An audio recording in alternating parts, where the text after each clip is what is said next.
Welcome back to Euphoria. First two episodes were great. I'm looking forward to this one. Okay. So this is going to be like the cat episode. That she hated the ocean. I've been stung by a jellyfish. That shit's fucking awful. Say, Aw. cat drinks 72 virgin pina coladas. Oh my god. She was Please tell cat me did he her doesn't best to minimize the fallout. like fuck her over because of her weight. That's why she liked him. Aw. He didn't care about what people thought. That's so cute.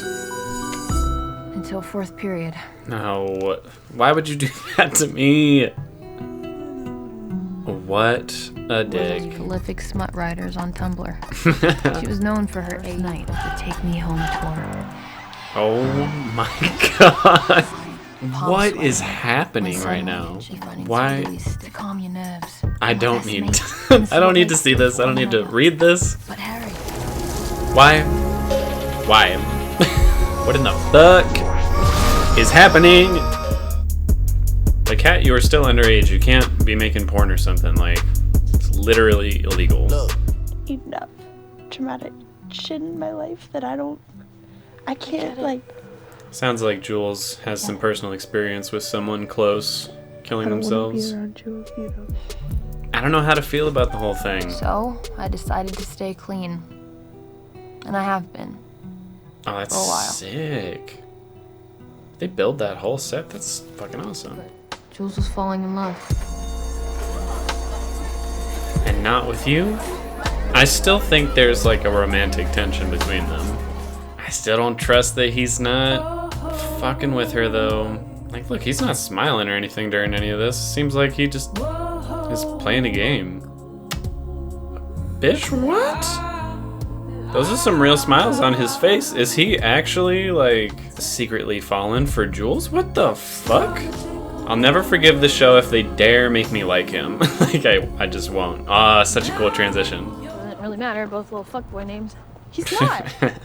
For real. Not jealous.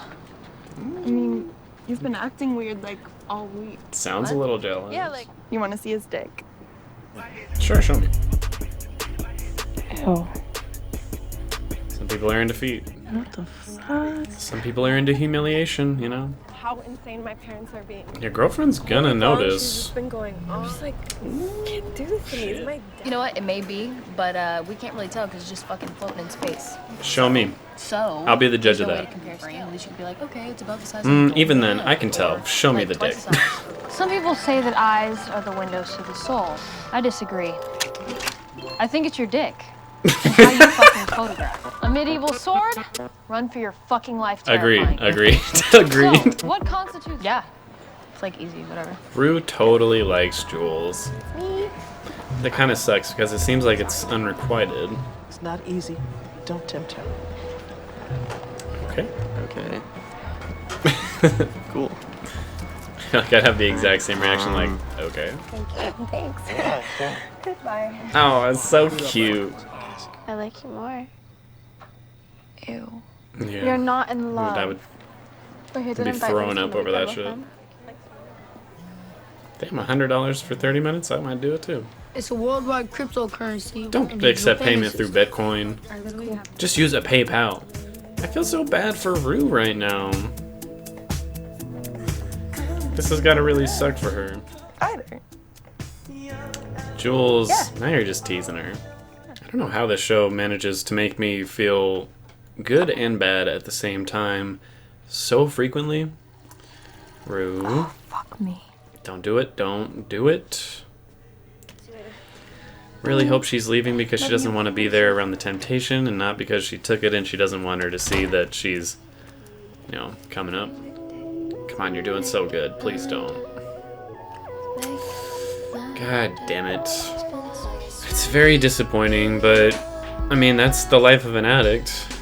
You can fall off the wagon at any point on your journey. There's no end to that journey. That'll get easier. I'm guessing he can tell. Living with the fear that at any moment the rug can be ripped out from under them. Pretty And they solid lose guilt everything. trip right here. I'm actually happy that he's got a bigger role in this than I would have anticipated. He's a good actor. That makes two actors who came How was from NA today? the Walking Dead universe. I'm really proud of you, Rue. Thanks. Every I'm proud of you when you're lying just digs the knife deeper. Cat, this is not a good idea. Kind of an odd duck. You don't say. Oh my god, oh my god. Oh. Come on, tell me. I wouldn't. Just her reaction to that, just like, ooh. So you do anything I tell you. I have seen so much shit in this episode. Because you're big and want to be your cash pig. But Kat didn't actually. I mean, as much as I wouldn't want to be doing that, that's shit. Very illegal, though. Don't be doing that shit. What are you looking at? You know, like the Holocaust. Like a ransom photo? What? I hate you. Like, what parent would allow that, though? I love you too.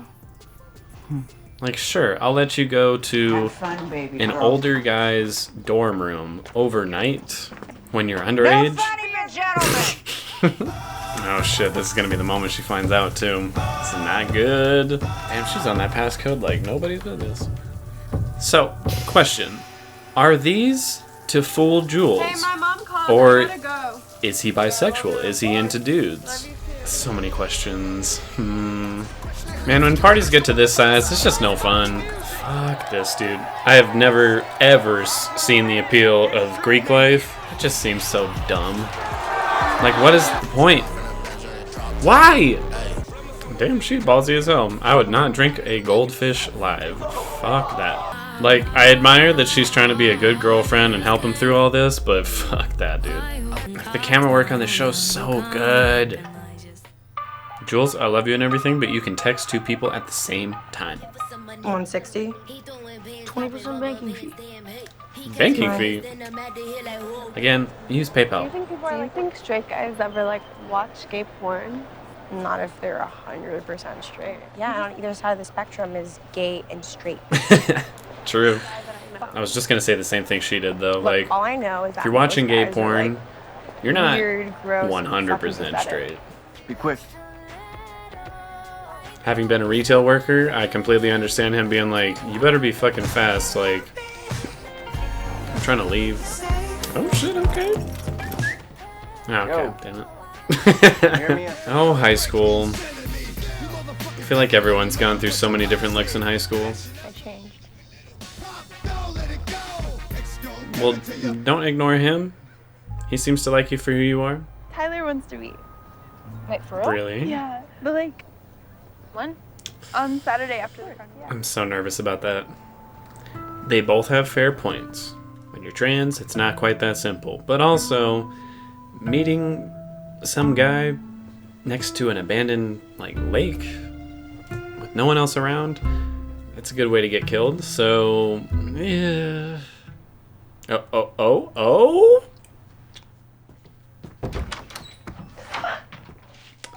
Well, shit. Not exactly the best reaction out of either of them, but called it. You know you make your living off of selling drugs to teenagers? And now all of a sudden you want to have a fucking moral high ground? Damn, that's... You're a fucking that's dropout sad. drug dealer. Open the door! Open the door! Open the door! Open the door! The way they make these scenes feel so real You did this to me! is insane. I'm fucking serious. I'm so fucking serious. Don't make me cry. Don't do If it. you don't open this door right now, I swear to God. Come on, man! Shit, dude. Fez did the right thing, like, absolutely side with him there, but... God damn. Hey, is this Ali? God damn. Another really, really good episode. Wait, did that say Drake was a producer on this show? Future and Drake are executive producers on this show? What the fuck? Where to begin? So many characters, so many storylines. The episode started with Kat, so I guess we will as well. She, like almost every other character, just feels so unbelievably real. Like, that was one thing about Breaking Bad that really drew me in, was that every single character doesn't feel like a fictional written character. They feel like real people I know. And this show is actually the exact same. Because seeing how she dealt with her body image and all the shame that she felt from losing like her first boyfriend and the way other people treated her after that. Not only was it incredibly sad, but it also made a lot of sense as to why she kind of fell into the world of writing fan fiction. And I think is the main reason why she's not really pursuing anything with Ethan, because she more than likely thinks he's going to end up being another Daniel. And it's this weird mixture of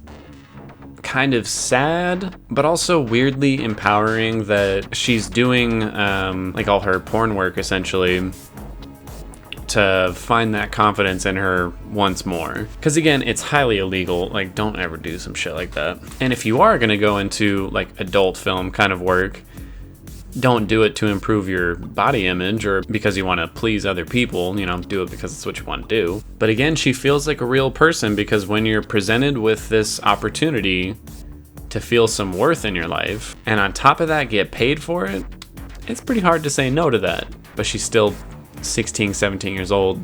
Absolutely illegal. Don't fucking do that. And I can't believe I actually witnessed a One Direction fan fiction like enacted for me. I still cannot believe that they actually showed me that. That on top of Rue's presentation on acceptable dick pics and Kat's Skype call with whatever the fuck his name was. I don't know, the weirdo. I've just seen so much dick on this show. Like, I can't fathom how much I've seen. And again, because of that and the nature of all the characters being underage, it feels so unbelievably uncomfortable. You're like, no. This is not right. This is against all society's morals. Like, you can't be doing this shit. But at the same time, teenagers of this age, they see this shit. So in a way, because the story is being presented in a rather realistic way, it really forces you to be confronted with the fact that, yeah, this is the shit that teenagers are doing, which I think is both a vice and a virtue of the show. I could see it definitely turning people off from watching it, where they're like, I really don't want to see kids involved with this kind of shit. But again, at the same time, it's refreshing compared to, just for an example, like Degrassi, where there's, you know, the PG version of what teenagers go through. Rue's storyline was incredibly depressing in this episode. Not only did she promise to stay clean for Jules, and didn't, which she is accountable for, but I don't fully hold it against her, because again, when you're an addict, that shit's not easy to let go. A lot of addicts, and people in general, they think they've hit their ultimate low. Seems like you can't go lower than that. And then more situations happen where you realize there's so much further you can go down. And for a lot of people like Rue, you have to hit that ultimate low point to fully accept the idea of changing. And some people don't hit that low point and accept the idea of changing. So again, it varies from person to person. And as much as I don't want her doing drugs, I understand why she continues to do it. And I'm really happy that Ollie kind of gave her a little reality check and gave her his numbers so that he can be that person to kind of bring her back. Hopefully. I mean, even when you have like a sponsor like that, it doesn't always work. But I think in her mind, she's hit a new kind of low, because she feels like she can't turn to the two people who really have her back. Because Fez straight up told her, like, you can't be coming around here anymore. Like, I don't want to see you die. And he did not open the door for her, which that to me was the saddest scene of the entire episode. Mostly due to Zendaya's acting right there, because it just felt so real. A person who's just completely desperate and spouting off like the most hateful things that she can think of. Not even necessarily to get him to open the door at that point, but just because she's so upset, because in her mind, that was such an utter betrayal. And then on top of that, she finally admitted her feelings and kissed Jules.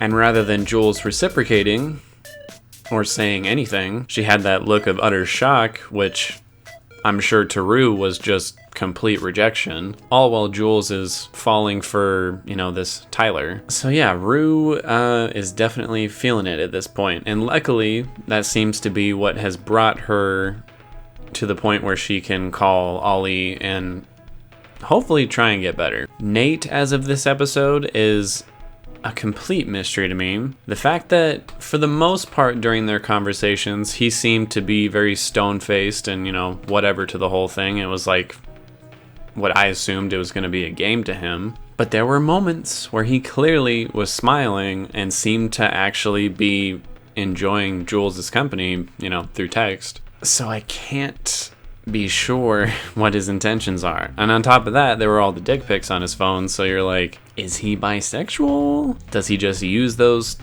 to trick people because he's fucking insane? And now they have this meeting at the lake after the carnival or whatever. He clearly knows who she is. She doesn't know who he is. So I really don't know if he's gonna try some evil fucked up shit when they finally meet, or if he's genuinely like, I can't handle how people are going to think about me or how my dad's going to think about me if I end up with you. So he really does want to meet her in a place that's private because he actually wants to try something with her. I don't fucking know.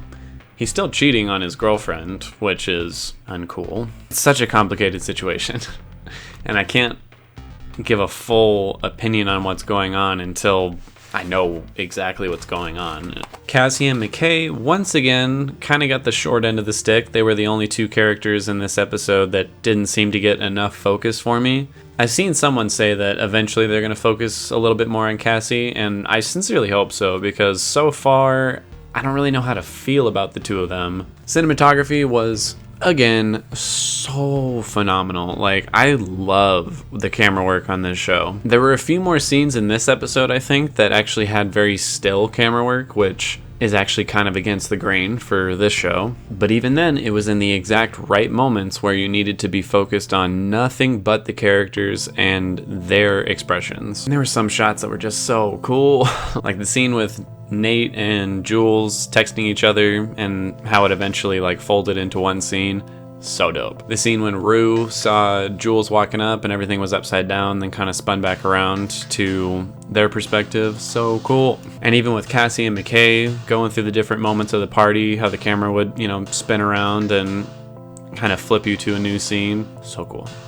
Music in this episode, there actually seemed to be a lot of copyrighted music in this one, which I'm not hating on. I think all of the songs that they chose fit the scenes very well. And then the parts where it was a score that they had actually made for the show, again, suited the moments very well. It's a very different kind of sounding score than I'm used to with the shows I watch, but not in a bad way. As for acting, I'm gonna give it to Zendaya, because that scene where she was screaming at Fez, that he did this to her to open the door and everything, that was so good in terms of acting. Utterly heartbreaking, but it just felt so real. And to get to that kind of height of emotion and still make it feel real and not melodramatic is very tough to do. I think part of what made it so good was the writing, but if she didn't execute that perfectly, it still wouldn't have worked, and she executed it perfectly.